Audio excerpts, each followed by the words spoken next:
आगामी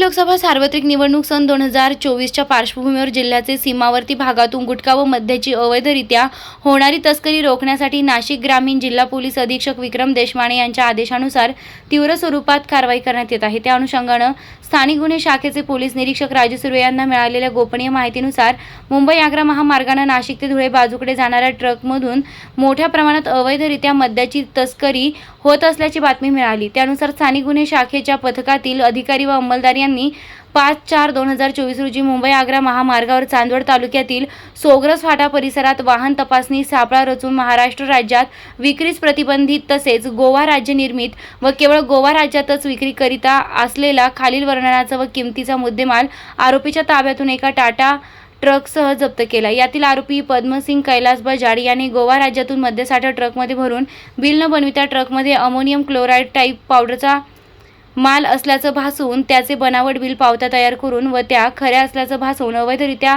विदेशी मद्य विक्रीच्या उद्देशानं स्वतःचे कब्जातील ट्रकमध्ये वाहतूक करताना मिळाला असून त्यास वरील गुन्ह्यात अटक करण्यात आली आहे। सदर आरोपीस माननीय न्यायालयासमोर हजर केलं असता त्याची 6 दिवस पोलीस कस्टडी रिमांड मंजूर केली आहे।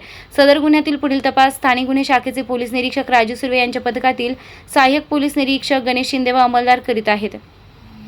नाशिक ग्रामीण जिल्हा पोलीस अधीक्षक विक्रम देशमाने व अपर पोलीस अधीक्षक आदित्य मिरखेलकर यांचे मार्गदर्शन व सूचनांप्रमाणे स्थानिक गुन्हे शाखेचे पोलीस निरीक्षक राजू सुर्वे, सहाय्यक पोलीस निरीक्षक गणेश शिंदे, पोलीस उपनिरीक्षक नाना शिरोळे, पोलीस हवालदार नवनाथ सानप, संदीप नागपुरे, मेघराज जाधव, प्रवीण गांगुर्डे, पोलीस नाईक हेमंत गिलबिले, विनोद तिळे, विश्वनाथ काकड, प्रदीप बहिरम, कुणाल मोरे, नवनाथ वाघमोड यांचे पथकाने सदरची कारवाई केली। वृत्तसंकलन माधव खाबिया।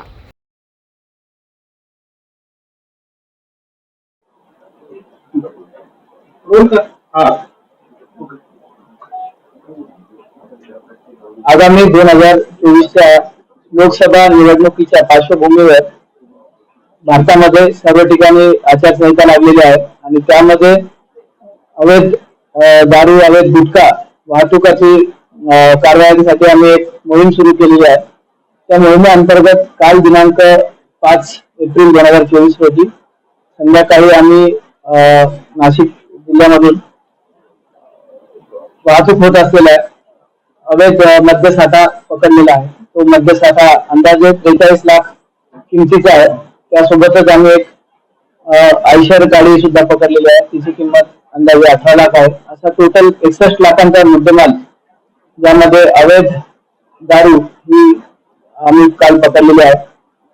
सदर माल हा गोव्यामध्ये प्रोडक्शन झालेला होता आणि तो पुढे गुजरातकडे जात होता। ती आम्ही इंटरसेप्ट करून पकडलेली आहे आणि यामध्ये एक आरोपीला अटक केलेली आहे आणि इतर सर्व आरोपींचा तपास सुरू आहे।